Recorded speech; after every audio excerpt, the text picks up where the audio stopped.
Yeah. Yeah, I love that dance. I can't stop doing it. Yes, indeed. What's going on, everybody? Dr. Chris Featherstone here. We had another episode of UnSKripted with Bill Apter. We got a guest today. You know what? We have a special guest, and this could be just man. That microphone looks like it was from 1973, man. Probably 1953. Oh, but I wonder, can you crank up an echo and introduce our guest the way he might have introduced wrestlers back in the I'm not worthy. WCW. You got your echo ready? I can't do it. Okay, here we go. Give it a shot. Give it a shot. Ladies and gentlemen, he is a former WCW commentator, ring announcer, former TNA ring announcer. Ladies and gentlemen, without further ado, the legendary David Penzer. Yeah, that was great. You said you couldn't do it. That was great. That was great. Dave, on a 1 to 10, with 10 being the best, how was his ring announcing just now? I'm saying 11. I'm glad he wasn't around when I was ring announcing because I'd be scared for my job. Thank you. I appreciate that, man. Welcome to UnSKripted. Means a lot coming from you, David Penzer. Thank you. Could I just say something real quick before we start off? Absolutely. As you know, I just wrote the book Sitting Ringside Volume 1. It's a combination of rare and never before seen 25 and 30-year-old formats and internal memos from WCW that I kept and my story. And, you know, they say not to give away what's in the book, but I'm going to give away this. When I was 12 years old, which was a long time ago, I used to come home from school. And I knew it was going to be a good day if I saw a manila envelope that had Inside Wrestling and The Wrestler, and then later Pro Wrestling Illustrated. Pro Wrestling Illustrated. So that's in the book. So to tell the 12, 13-year-old kid me that Bill Apter was going to interview me to talk about my book, about my journey in the wrestling business. It's just incredible. I got goosebumps. So thank you for having me, Chris. Thank you for having me. But it means a lot. There's no internet. There was no Wrestling Observer. That was how I found out about guys like Ole Anderson in Georgia, because that's how I thought his name was when I read it until I heard it announced on Georgia Championship Wrestling, or Vern Gaines in the AWA. We were the internet for wrestling before the internet, and I always tell people, they complain that the internet is clickbait, and I claim we were print bait. There you go. There you go. Very nice. I do have a question about those magazines, though. Is there a reason why you continued some of those articles to the back? In hindsight, would you have just done the entire article and then done the next one? Not sure I understand the question. So you would read an article in Inside Wrestling, and it would say continued on page, and you'd have to go to the back. Yeah. Well, I didn't have. I wasn't the layout guy, but yeah, because of the ads and things like that, we call that the jump pages. Yeah. I've got a question to ask you that I bet Dr. Chris was ready to ask too. But when you became a ring announcer, such a great ring announcer, how did you get smartened up to the business? Did they just take you in a room and... I started, remember Global Wrestling Alliance in South Florida? Sure. So I started there, and I was just kind of a stooge. Could I take out the garbage? Bob Roop was there. Larry Malenko was there. And could I take out the garbage? Could I, get you a drink, a cup of coffee? My dad was a psychologist, and the guy that ran it, whose ring name was Dr. Red Roberts, who was a shoot psychologist, kind of hooked me up, and they said, yeah, come over and check it out. So at that point, there had the school there. So I knew that it was, I knew what it was from there at the school. And they say, don't tell the stories in the book, but I'm going to tell it anyway. I talk in detail about it, though. What I didn't know is exactly how much. I knew that they the finish was planned. I knew that, but I didn't know if that they were friends. I just didn't know. So I'll never forget the main event of the show. It was in Clewiston, Florida. It was Corporal Kirshner versus the Iron Sheik. And the Iron Sheik walked in, went around the room as you do. So, hello, sir. Hello, sir. How are you? Shook everybody's hand. And then Corporal Kirshner came in and gave them each other a big bear hug. Hey, how's your family? What's going on? And finally, that final went off in my head. Okay, I get it now. They're all friends. It's all a fraternity. But I'm not going to take anything away. They all put their body on the line every night, back in the territory days, especially 7 nights a week, to entertain the fans. So God bless them. Yes, indeed. So 93 that you started with WCW? Did Tony Schiavone give you an opportunity there? How did you get into the business with WCW from GWA? I said a lot of things had to happen that were improbable to impossible, but they did. But I got with Bob Roop after they went out of business, and we did some business together. He took me under his wing. Again, this is the short version. And he went to WCW as an agent for Ole Anderson as a booker in 1990. And I said, yeah, Bob, we'd become friends. Our family was friends. He was at my wedding. I actually named his first child by accident because I said, you know what a cool name would be when his wife was pregnant? And he said, you know what? I think I'm going to name my kid that. So we were friends, but I said, and this, Bill, back in the day, especially in the 1990s, they didn't allow people in the back that didn't have a connection to it just didn't happen. And I'd never thought in a million years Bob was going to ask, but God bless him, he did. And he handed me off to Jody Hamilton, and I started bringing up enhancement talent. And, I called myself Stooge of the Year. We thought about calling the book Stooge of the Year because I was running errands and running talent for interviews and, copying the formats on the copy machine and anything and everything, the sign-in sheet. So at one point, Tony, indicated to me that there was a backup ring announcing gig. And I told him, yeah, I don't know if I told you this because he had just come back from WWF. I said, but I'm a ring announcer. And would you give me an opportunity as well? Because he wanted me to bring down somebody from Florida who he had met in WWF for a tryout. And he said, yeah. And I like to say I went by default because, I was coming up, and he screwed up a couple of times. I was familiar with, sitting there and being there and watching how the production went down to know, generally how the production went. He didn't, and introduced a couple people out of order. And I wasn't great, but, I think they just figured, hey, he's coming up here anyway every week. You might as well use him. Yeah, So, yeah, that's great. So, and the rest is, what was one of the Gary Capetta left. Go ahead. Gary Capetta was there. I was the backup, and he left, and they came to me and said, do you want to do this full time? And I said, this is the dream I've been waiting for, and I've been working for, and I've been stooging for years and years. Of course I do. So, we go into much more depth into the story, but that's a quick version of how I. So your book is Sitting Ringside. What is the one thing, if somebody said to you when you were sitting ringside, what was the most shocking thing you saw happen when you were sitting at ringside in the ring that you totally caught you by? That's a tough one.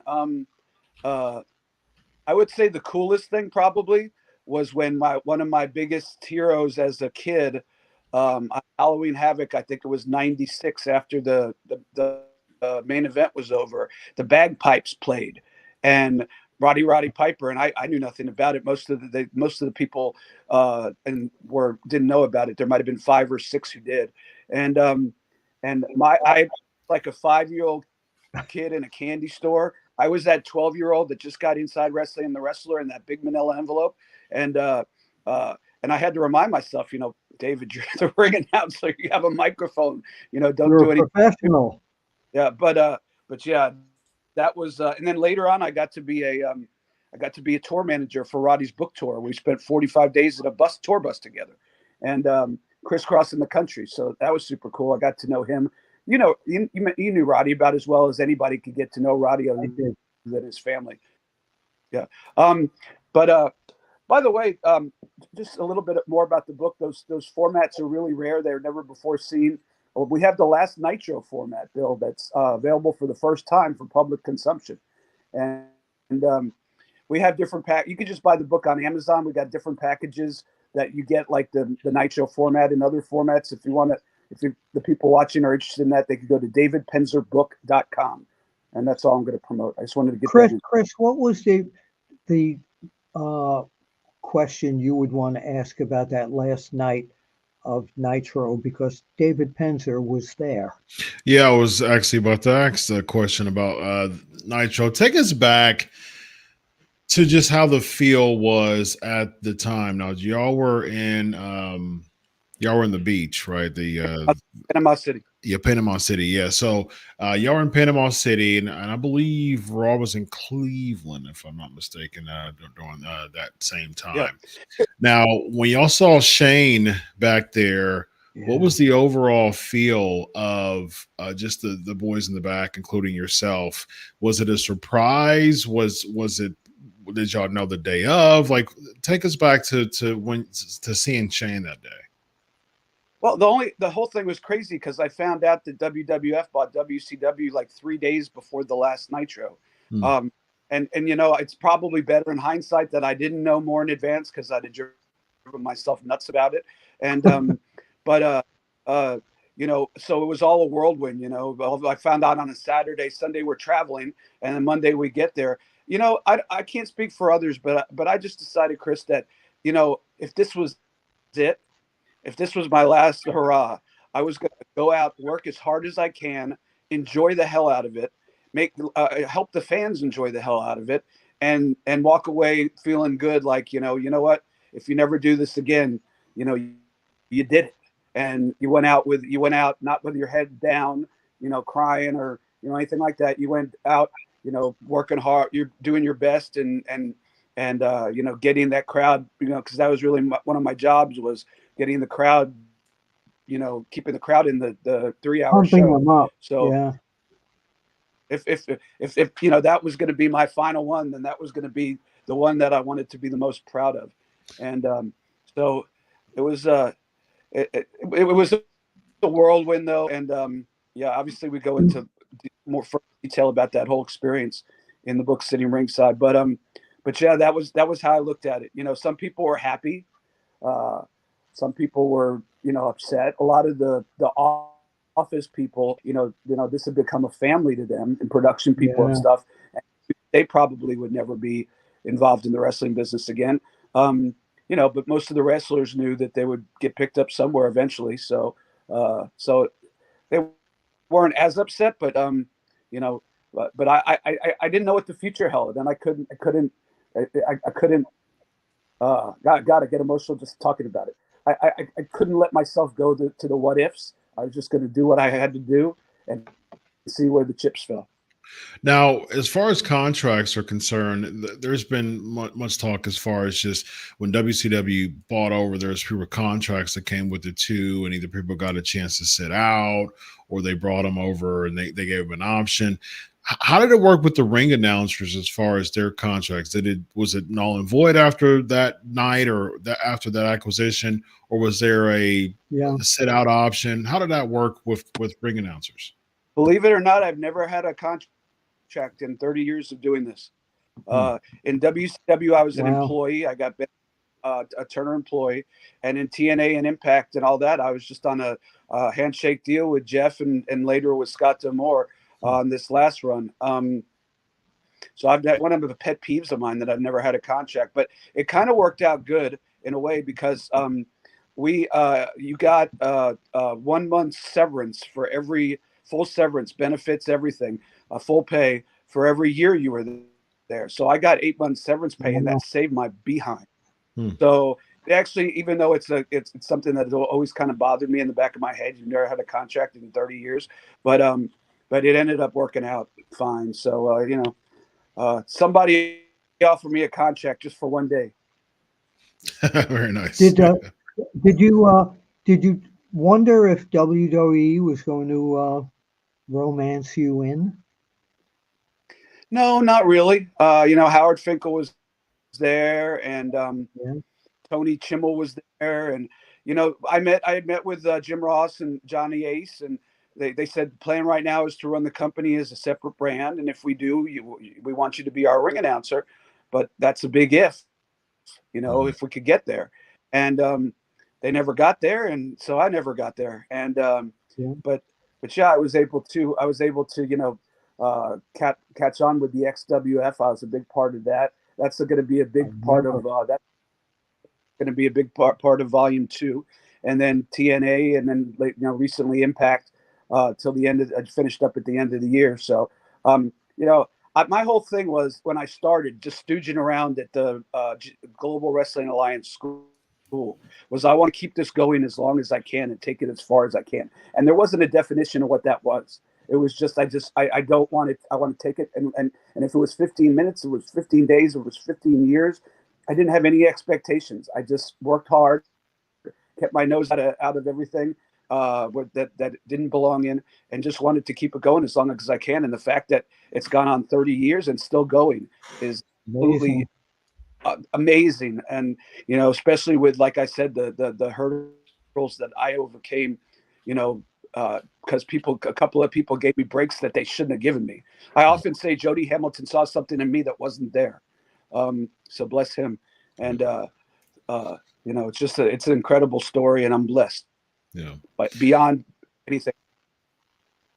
Now in 2000, the 2001, that period, there were a few, like especially the 2001, 2002 era, there were a few promotions that were trying to uproot and trying to make ground as an alternative promotion, so like a XWF, like a World Wrestling All Stars, you know, over in Europe, and then TNA in 2002 as well. Ring of Honor debuted in 2002 as well.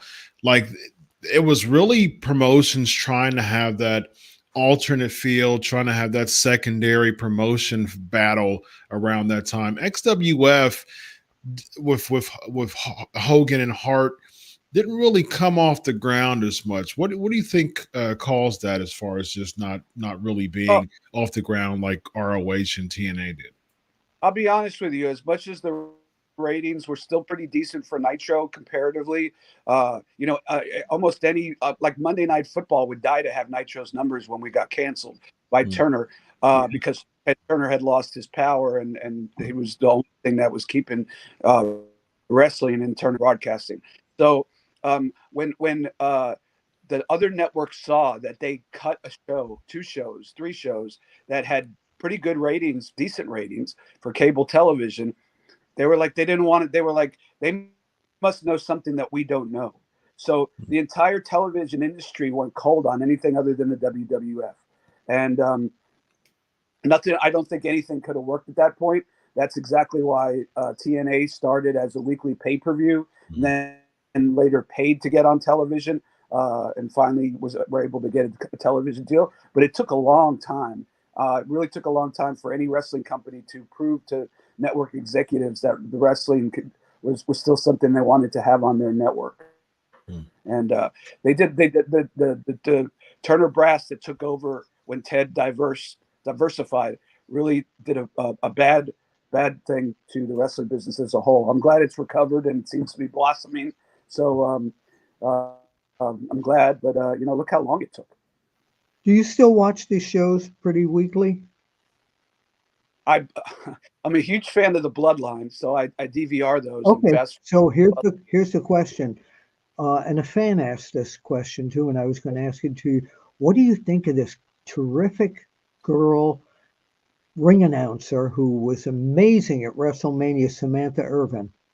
Yeah, I had pointed her out on Twitter like 8 months before WrestleMania.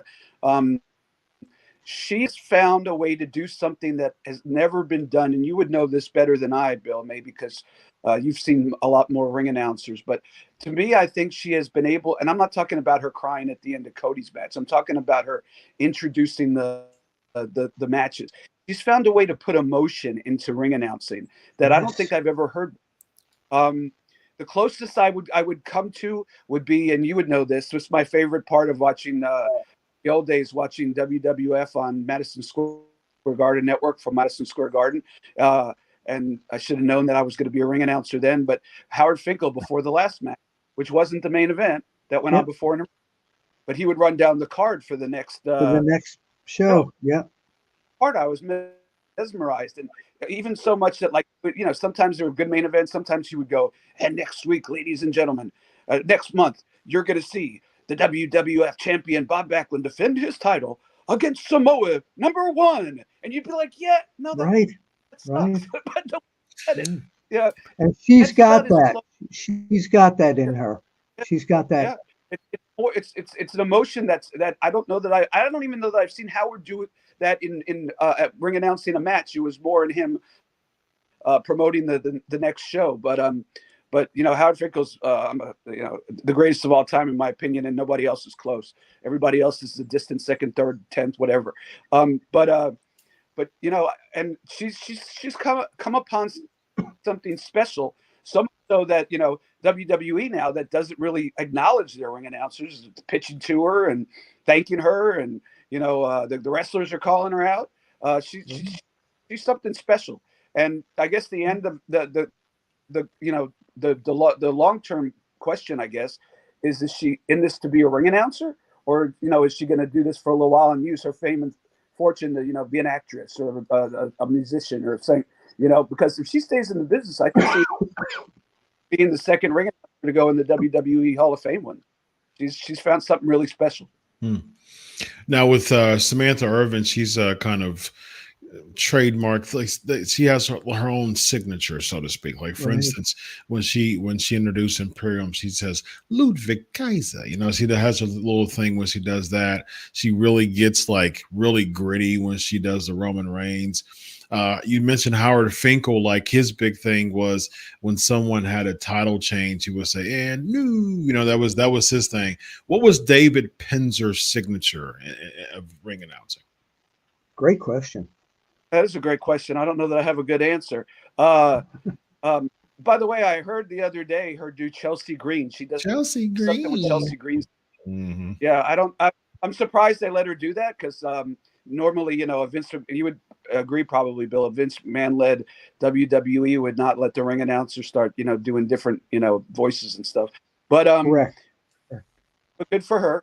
But to answer your question, I take a lot of pride in, my voice wasn't on TV a lot. I go into that in the book in detail and how that decision was made. But so I consider myself more than the ring announcer for TV, because they talked over me for the most part. I was the host of the event for the live audience. And so I would say that I took a lot of pride in keeping the audience involved, excited for a 3-hour show and keeping them excited for a 3-hour show, promoting things that need to be promoted. I would say that would be my Howard Finkel moment, or not one thing, but I would say the question. Mm-hmm. It's a question for you, David. Let's go into the land of hypothetical for a moment. Oh, I love it.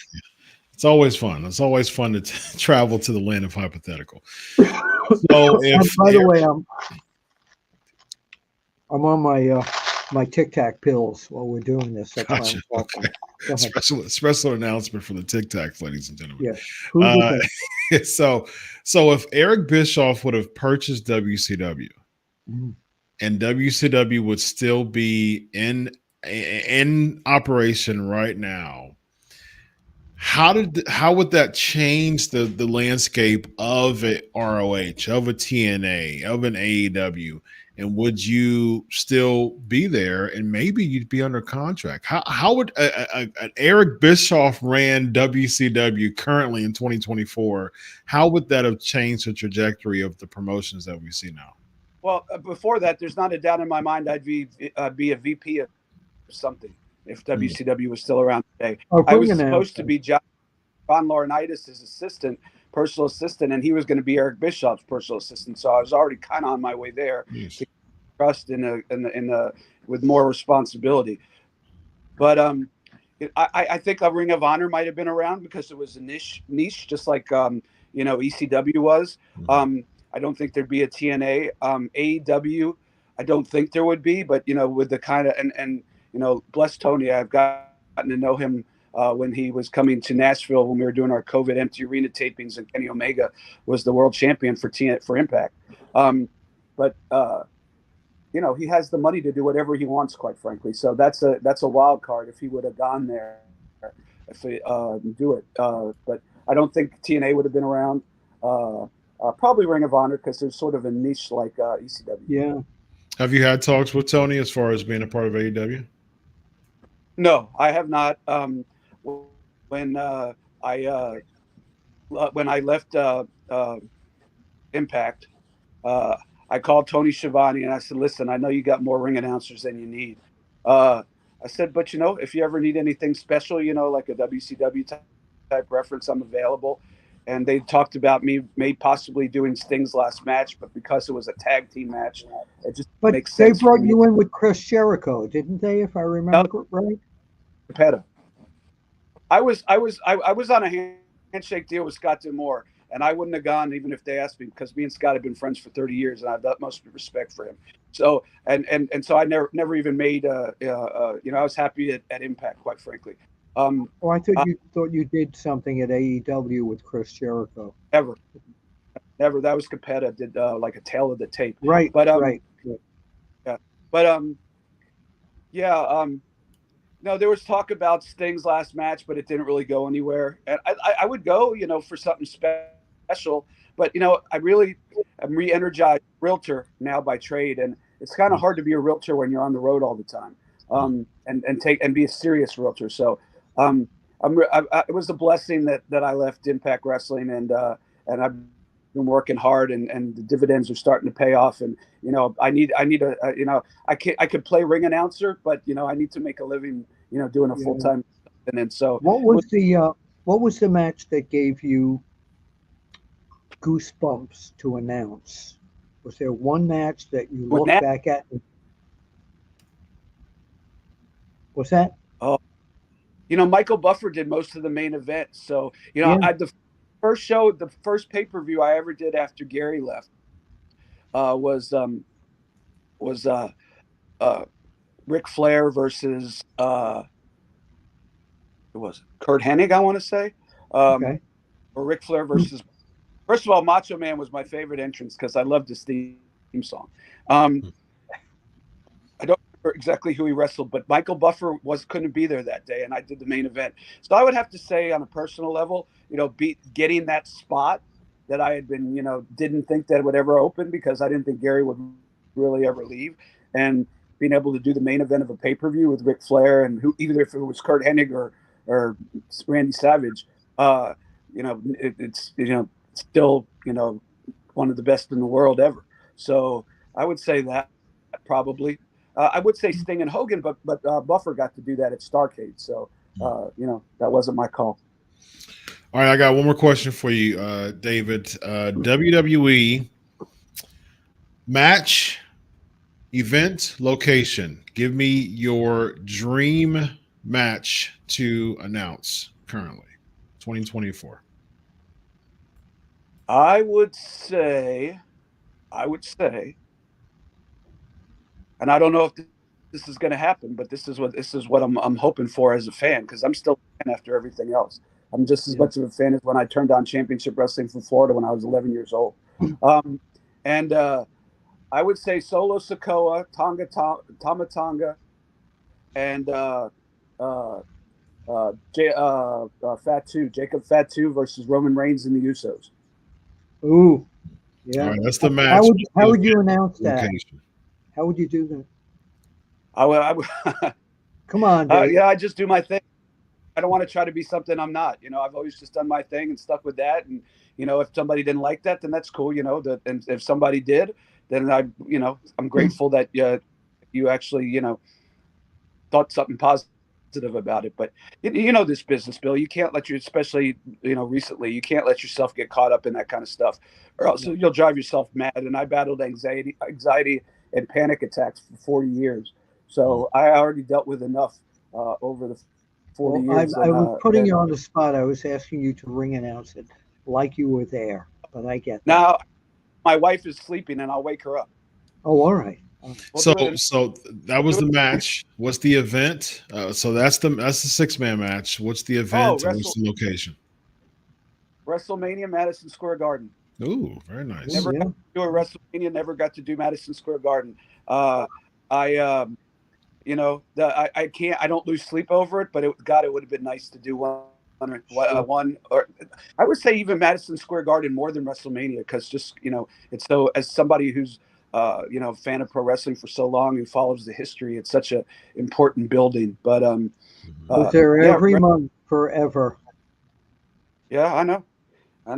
God bless Howard Finkel making Samoa #1 versus Bob Backlund as the main event. Sound exciting? Yeah. Yes, indeed. All right, we got Super Chat. We got Roland 999. Thank you. Roland. I found my glasses. I'll read it. No worries. At times, Samantha Irvin overshadows the wrestlers' entrance, and at other times, she highlights them. Was there a reason why McMahon didn't allow the ring announcers to individualize wrestlers' intros? Interesting. That's an interesting question. I just don't think that Vince McMahon valued ring announcer like people might. I just don't think he did. I think it was just part of the show. And back in the day, and I think today too, most of their commercial stuff is not the ring announcer entertaining the crowd. It's different videos promoting different things on the Titantron or whatever you want to call it. So yeah, he didn't see a ring announcer as other companies did, and so I just don't think that he put much thought into it, quite frankly. Yeah, indeed. He was inducted in the Hall of Fame, wasn't he? Yeah. Yes. Oh, yes. Howard was well deserved. Yeah. 09 was it? Somewhere around there. I don't remember the year, but he was in there. Yeah, that's awesome. Well deserved Hall of Fame. All right, so Bill, you got anything to close us up with, my man? Well, I'm waiting for my copy of Sitting Ringside. It'll be there. I am looking forward to reading it. And we'll be at Tommy Fierro's 80s Wrestling Con. I will be hosting the event on the weekend of May 4th in New Jersey. So please go to Google and look up 80s Wrestling Con, and I'll see you there. Yes, indeed. David, one more time, plug your book, man. Volume 1, you could go to Amazon, or you could go to davidpenzerbook.com if you're interested in hard copies of the formats. I think it would be really cool, for example, to go to a WrestleCon and have Ric Flair and Sting sign their names next to the main event on the last Nitro format. Something like that would be really cool. So if you're interested in that, go to davidpenzerbook.com. And I appreciate you guys more than you know. And Bill, this means a lot to me on a personal level, because I grew up reading you. Thank you so very much, David. Right there on the screen, davidpenzerbook.com. Go there and support David Penzer, one of the most renowned ring announcers ever. He's got a book called Sitting Ringside. Be sure to have that. Of course, he's been in the business for a long time, so he's got a lot of stories to share. It's always cool to know about ring stories, to learn about, you know, pro wrestling secrets and backstage stories and all those things. If there's anyone who would know about pro wrestling backstage stuff, it's this guy right there, David Penzer. That RVD? I lived it the whole thing from the beginning to the end, pretty much, and all the way through it. So I give my perspective and on an honest way, and don't really pull any punches. So I hope everybody enjoys it. And the format part is really cool too. It was going to be a scrapbook. And when Guy Evans, who co-wrote the book with me, heard me telling my story, he was like, "We got to make this a scrapbook and an autobiography." And I'm like, "That's great. That's great." No, really, you don't understand how interesting your story is. So I hope people find it interesting. And I do talk a lot about the panic attacks and the anxiety. I'm not afraid to talk about that. I'm a big advocate for mental health. So anybody out there that battles mental health problems, feel free to reach out to me on social media. I'm always there to engage. I'm all for that. That is the reason why the DR is in front of my name, because I'm a doctor of psychology. Are you? My dad was a psychologist. Very nice. Yes, indeed. So he's so we are two peas in the psychologist pod. So I'm a huge advocate for mental health as well, because that's what I do every single day as a therapist. And so totally got my support with that one, man, for sure. Thank you, David, so much for being our guest. My pleasure. Yes, indeed. And it was totally unscripted. Absolutely. Closing thoughts, David. I'm just blessed to be doing this. I'm blessed, to that I had the opportunity that was so improbable, if not impossible, but ended up happening. And contract or no contract, 30 years, I've been living my dream. Not many people could say that. And those who can are very lucky people. And I consider myself very lucky and very grateful. And, I hope to keep living it, in various different ways as long as I can. And when the ride's over, though, man, what a ride it was. Indeed. Got to end it with David Penzer, baby. You lived a dream, if you will. David Penzer, Bill Apter. I'm Dr. Chris. This is Unscripted. Have a good night, buddy. See you at the matches. All right.